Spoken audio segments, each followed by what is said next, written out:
Nothing. I won't say that he has a master's degree because no, it's racist to use the word master. No? So we are all racist because we all have master's degrees. Basically, you need a degree to kill slaves. It's gone that far. Yes. It's so stupid. Robot means slave, so like wow. This here is a racist combination. No, but now they want to in a Keller Robotics. There's an initiative at technical level, and actually the ISO level, to not use any more master slave in Keller Robotics. I mean, in robotics, they don't use the word slave anymore. A robot means slave. Makes no sense. Should we start? When you're ready, just turn on your microphone before you start. Whenever you feel it. Yeah, sure. Good morning. Welcome to the second session of this morning.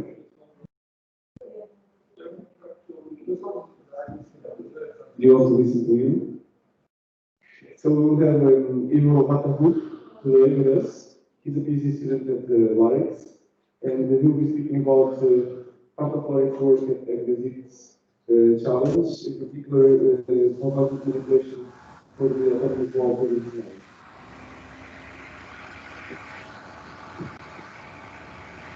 Thank you.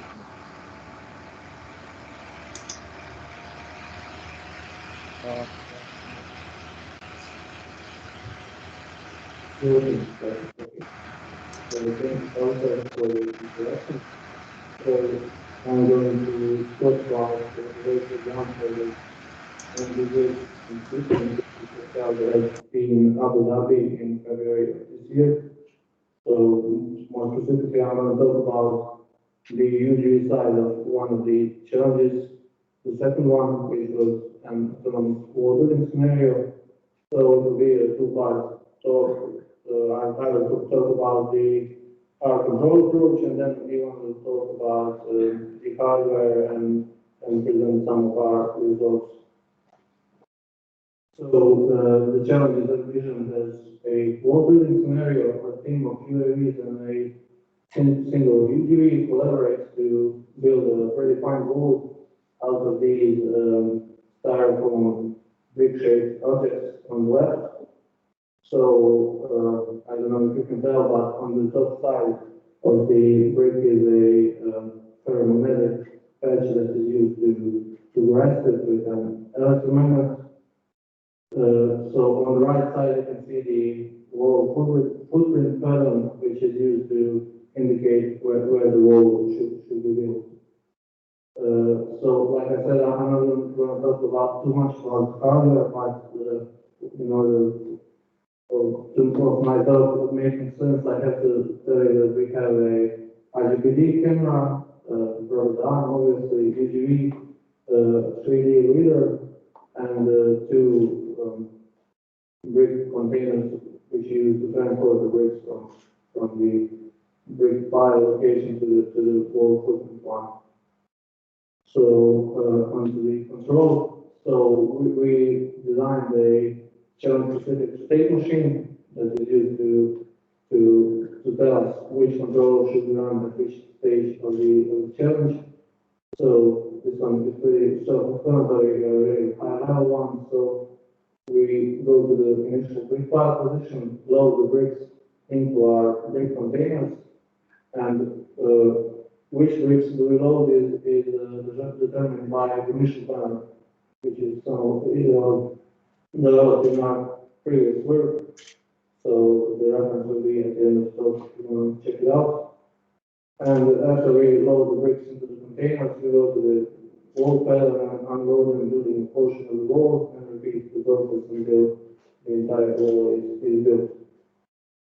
So these two blocks, load bricks and unload bricks, share a similar structure. So in both cases, it's important to approach a desired object with the correct orientation. So in order to pick out the brick, you should be kind of perpendicular to it, in order to because of the limited reach of your other arm and stuff like that.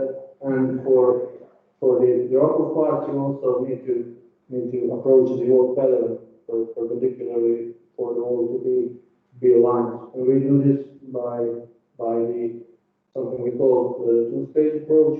So we have an initial approach, which is just something called local approach. So we just go towards the detected object until we are close enough to it without taking its orientation into account.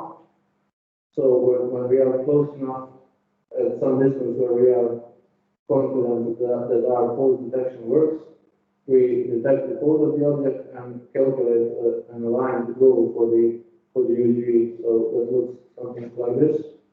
So this is for the brick version of this. So we detect the pose of the brick. I'll talk a little bit later how we do that, and calculate the goal, which is perpendicular to it.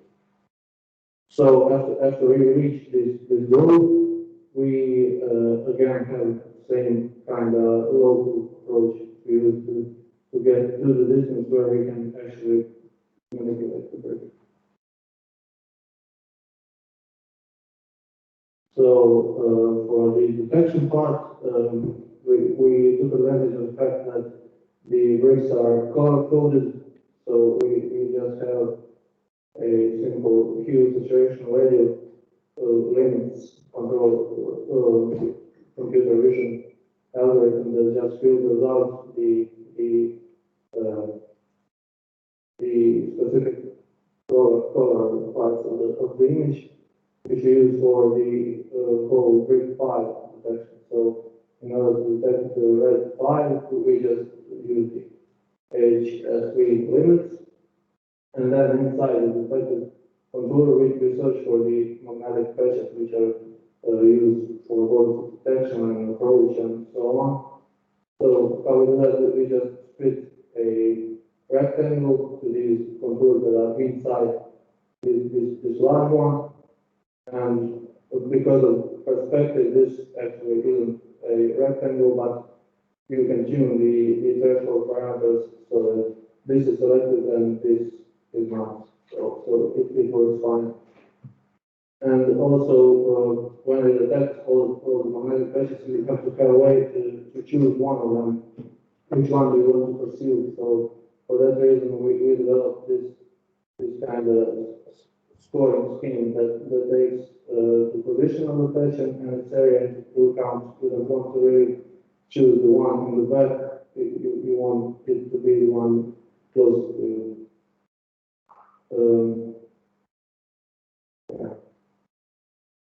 For the pose detection, we detect the pose in a 2D image.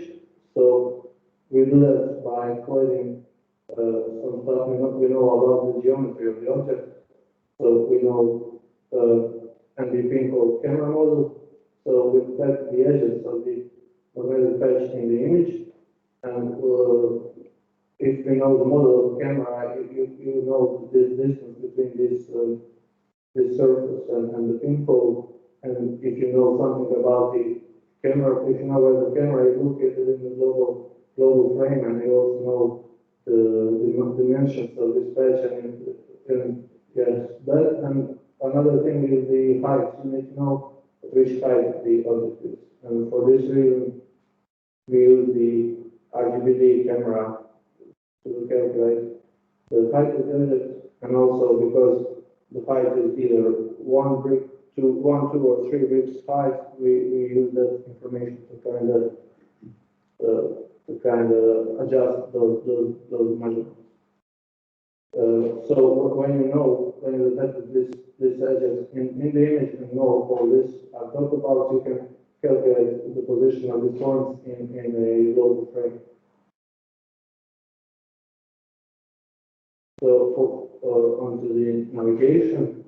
For the navigation, like I said, we had a 3D reader on our system, so it kind of makes sense to use 3D SLAM, which we did. We used the Google cartographer's 3D SLAM algorithm, which works fine for the localization and for the 3D mapping, but we also wanted to use a 2D cost map for the motion planning, so we had to adjust the code a little bit to reduce the Usually what plasma we would actually use for navigation. So instead of that, also the planner we use for the move rate package is not the usual one, the WAP, but the time elastic band planner, which is constrains us from rotating in place, which Kasky is able to do, but we kind of don't want to do it because it introduces a lot of shape into the system, which negatively influences the detection, the localization, all of that. So that planner has a minimum turning radius. So the best blend is constrained by the minimum turning radius.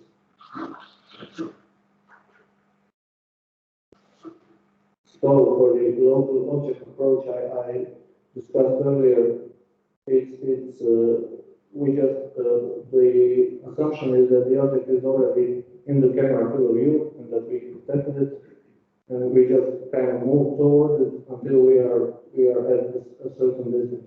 So we just have three separate proportional controllers for this reason. So we use the distance reader from the IGBD camera, and we have some distance that we want to be at, and control inputs are the forward velocity of the UGV, its angular velocity, and the camera pitch angle. So the camera pitch angle and the angular velocity are mostly used to keep the object inside the image or in the center of the image, which is important because we use the IGBD camera also for the distance measurement. So these three controllers run all at once, result in approaching the object while keeping it in the center of the image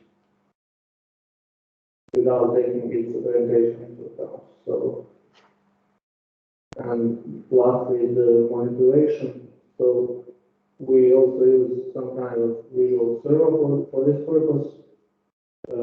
We separate the motion into four separate stages. Firstly, we do something we call X and pitch servo. So that's what you see in this image here. We want to orient the camera downwards while moving forward. So we end up in this kind of position where we are above the brick and looking at it from the top view of the brick. So we do this by combining two controllers.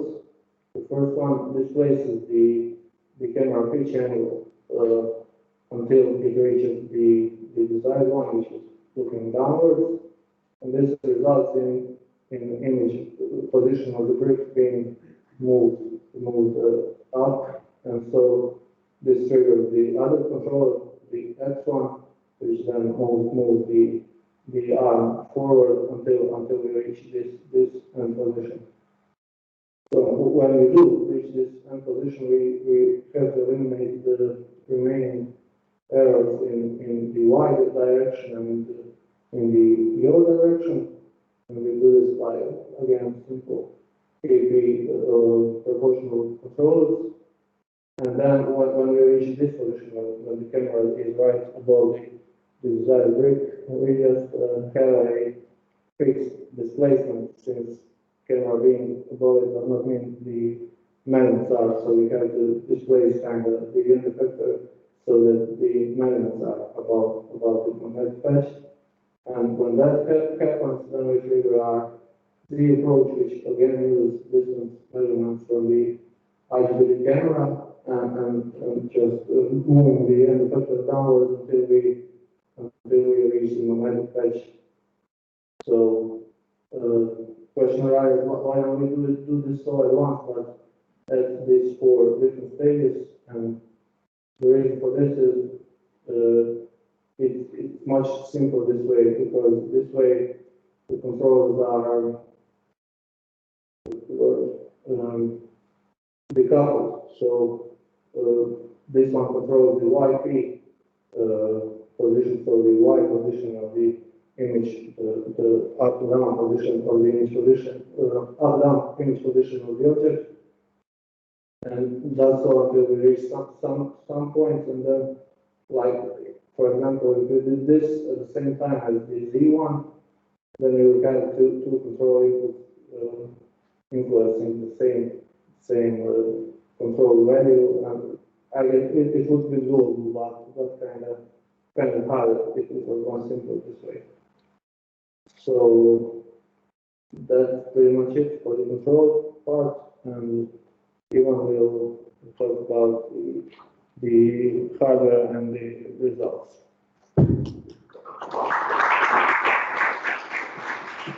Thank you.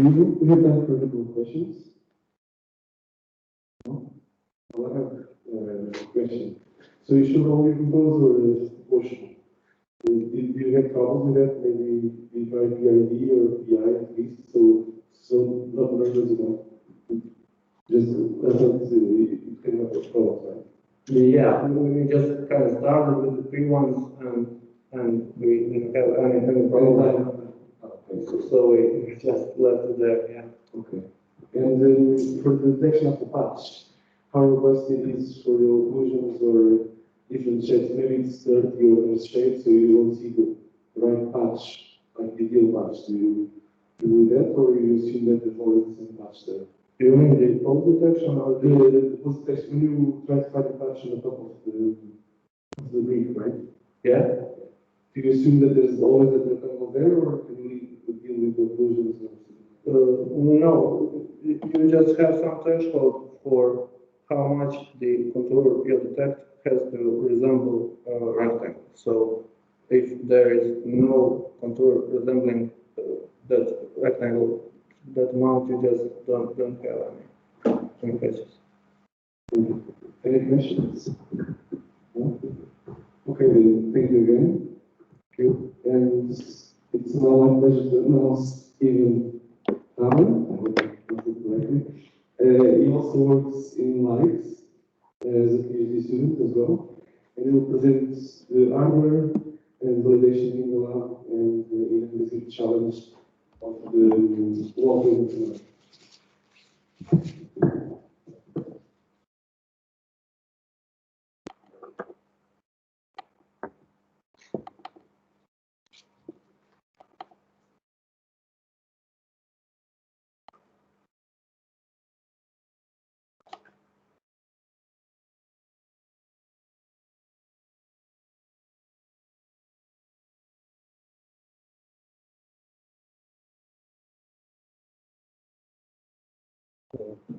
So thank you for introduction.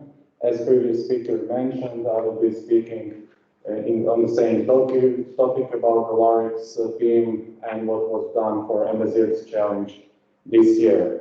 I will be speaking about our experiments that we've done and results that we achieved. But during this presentation, I will start with the equipment description that we used for this purpose, and I will continue with laboratory verifications because we wanted to check our brick loading and brick unloading procedures in controlled environment.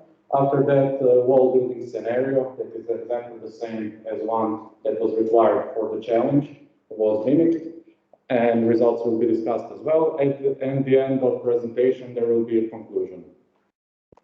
So, rules for MBZIRC's competition second challenge for ground vehicle specifies that the ground surface in the arena can be covered with pillows. So we needed to have some robust platform that will move around all the area of the arena. We opted out for Husky A200 produced by Clearpath Robotics because it is a four-wheeled field robot and it's skid steered. Downside of skid steering is that if we try to move a robot in one place, just to rotate it, it starts to shake a bit if the surface beneath the robot is rigid. So we needed to mitigate that problem during our work. There are some versions of Husky that came with the robotic arm attached to it, but we've opted out for Schunk Powerball LVA-4P, a robotic arm, because it has a range of almost 1.5 meters. But it has one great advantage: it has integrated joint rise in those Powerballs. Those three round balls that we see on the arm over there on this figure. As well, we can power that robotic arm with 24 volts, so there is no need for any additional converters. And there is also CAN interface, which enables easier integration with the rest of the system. We also put 16 beam omnidirectional laser radar on top of our robot to give our robot ability to build a map. And we also installed Pixel EX4 autopilot so that we can have RC control in case of some emergency. Also, there are two separate battery packs. So one battery pack is powering the robotic arm, and the other battery pack is powering the vehicle. On top of our robotic arm, we needed to develop some kind of effector. We needed to develop a gripper. Why? Because the rules of MBZIRC challenge specify that each brick is equipped with ferromagnetic patch. But one could simply think that we can put a simple magnet and grasp the brick without any problem. But in that case, one would face a problem of misalignment, because specified patch is only 0.6 millimeters thick, so it is really slender.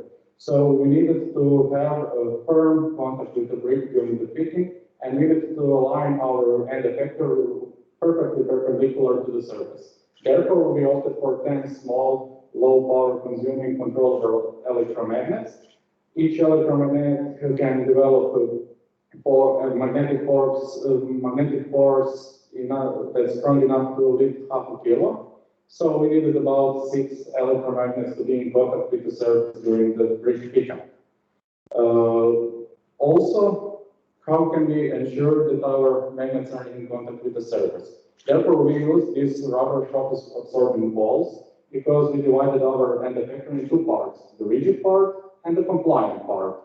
And with a clearance of 15 millimeters between those two parts and those shock absorbing balls, we are able to mitigate misalignment up to 10 degrees between the surface of the brick and our robot. Even the slightest difference in surface on the brick, or even the different tire pressure in the tires of our robot, can cause misalignment that wouldn't be able, that would block our procedure in case that we don't have those rubber shock absorbing balls. On the rigid part of the sensor, there is a camera that was mentioned also by the previous speaker, and that camera gives us visual feedback. But in the last few centimeters, because we opted for that eye-independent approach, there is no possibility to use video feedback. We needed to go blindly forward. Therefore, we have a tactile sensor that is in form of micro switch that is placed in between the electromagnets. And when we have a contact with the brick, we know to stop our motion forward, or we know that our brick is lost during the brick manipulation process. So we wanted to evaluate our brick loading procedure. Here is a table with result of the experiment. We placed single brick in the middle of our experimental field. We placed some fiducials, infrared fiducials for off-the-track motion capturing system, and we also placed additional fiducials on our robot. And we repeated that approach and brick loading procedure. Results are shown over there in the table, and we can see that there is some error in distance measuring between the camera and the patch on the brick.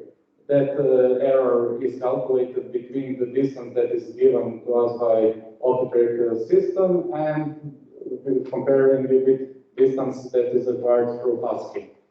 We can see that there is a difference in measurement of about 15 centimeters, but we have a success rate of 100%, which means that our system is robust enough to handle and is able to handle such a mistake in the readings.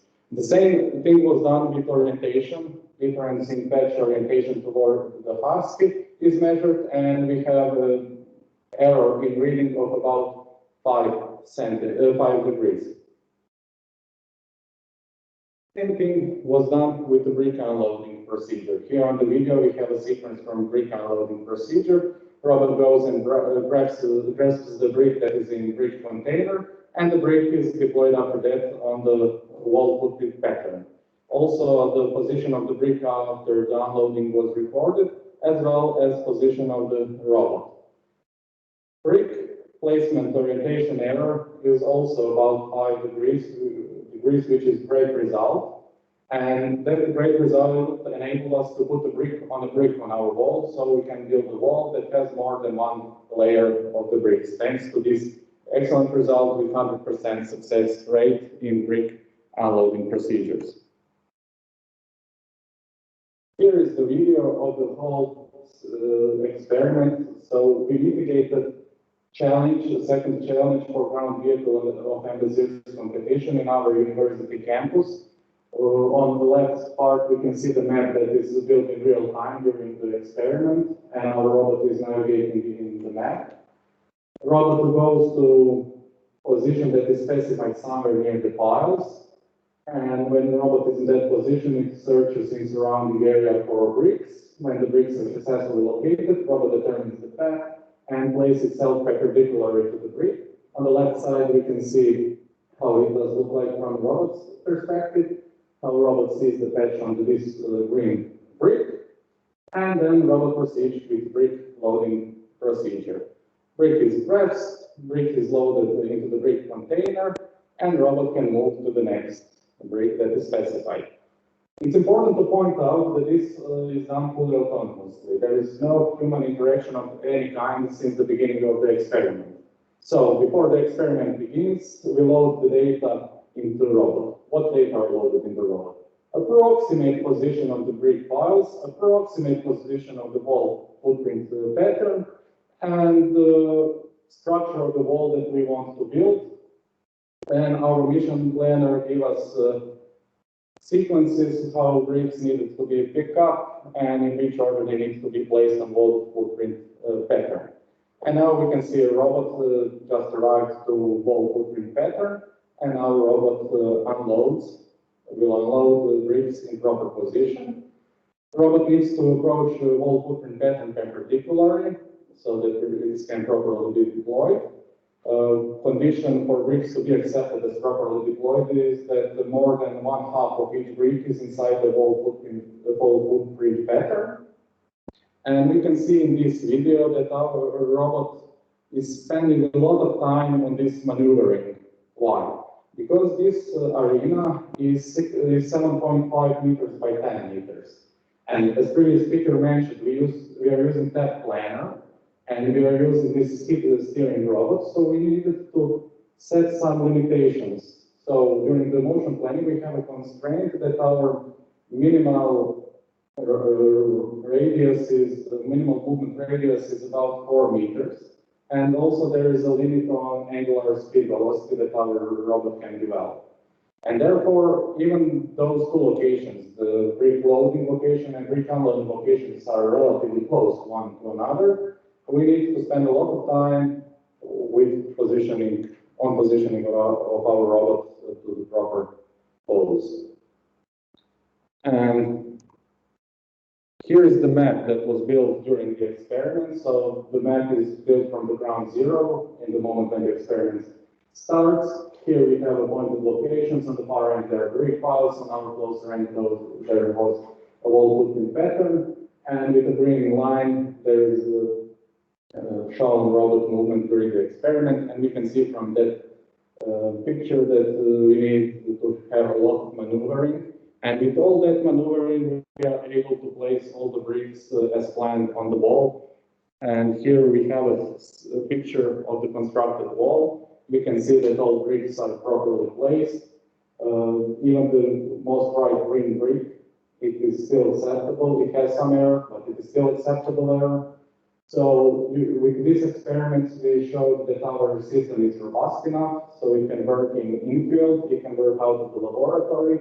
It has 100% success rate, and also in MBZIRC's rules, each team was given 25 minutes to construct the wall. To construct this very wall, it took us a little bit less than 24 minutes.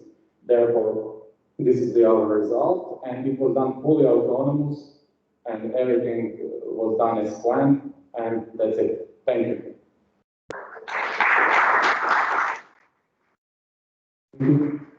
Questions for Ivan?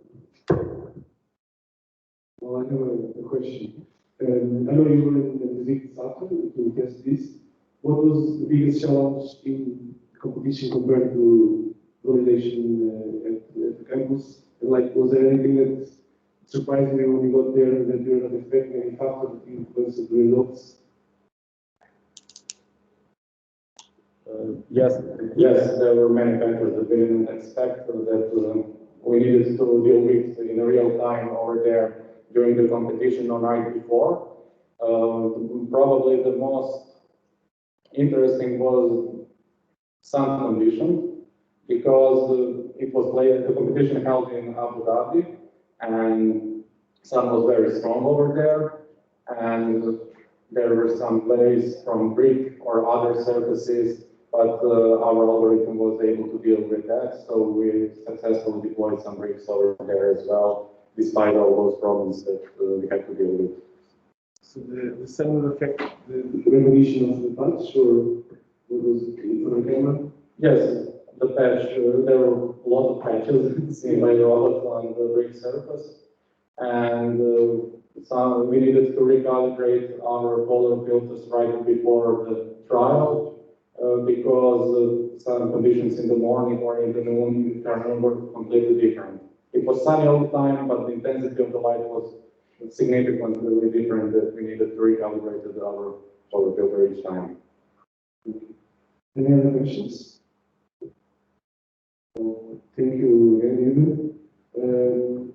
I think we can start calling our next roundtable winners to the front.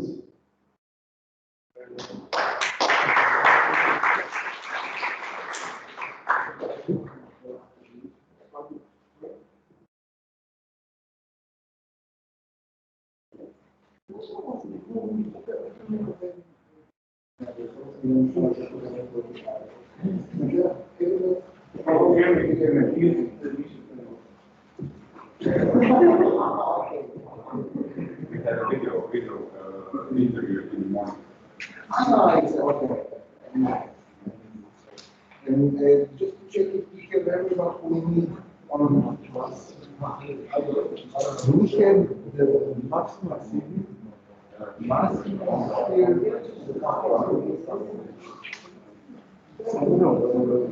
we should have people for or something else. Or just to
Sad ćemo kameru priložiti.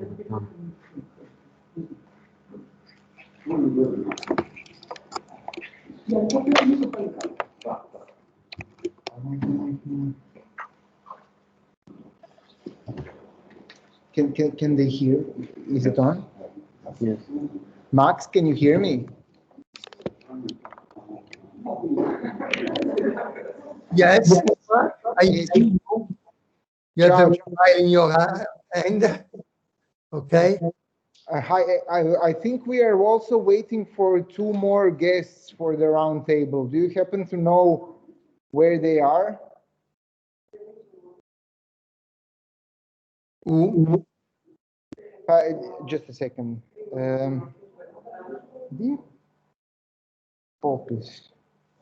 Just a second.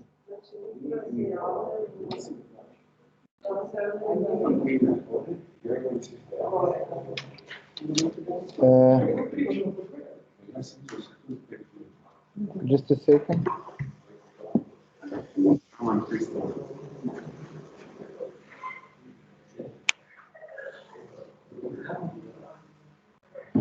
Fantina, do you know where she is maybe? No, but I can try to call her.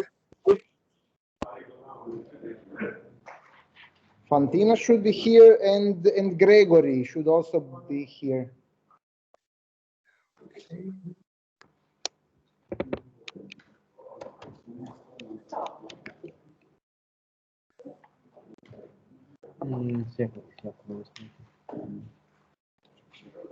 Can you maybe reach Gregory somehow? Just a second. Okay.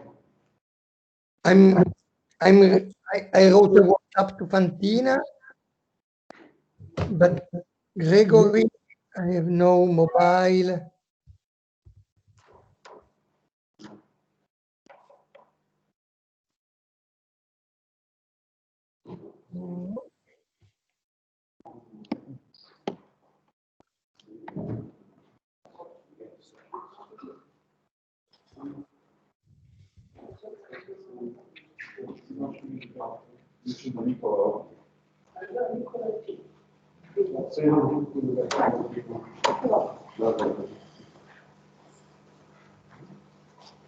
Oh, just a second, I'm going to call Fantina because she asked me. Oh, when it is now, yeah. So,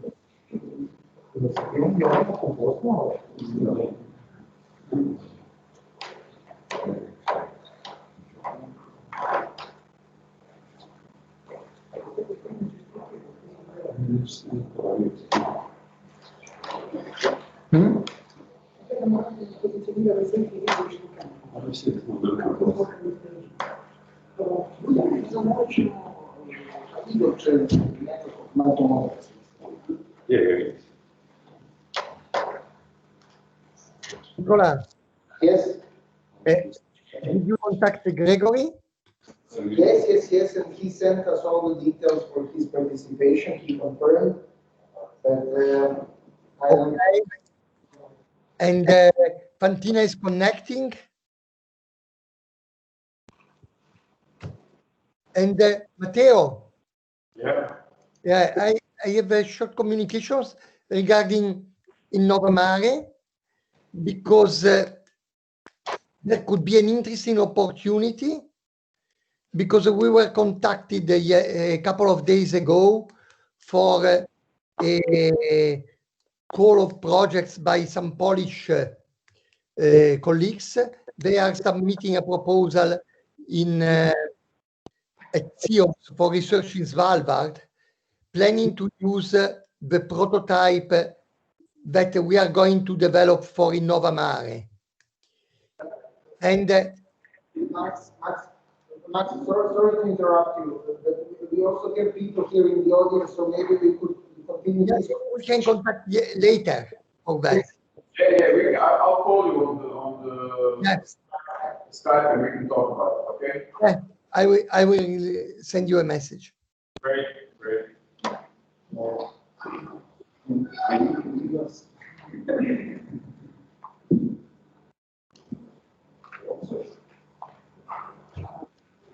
Max, if you manage to contact Gregory, that would be fine. If not, I would suggest that we start maybe.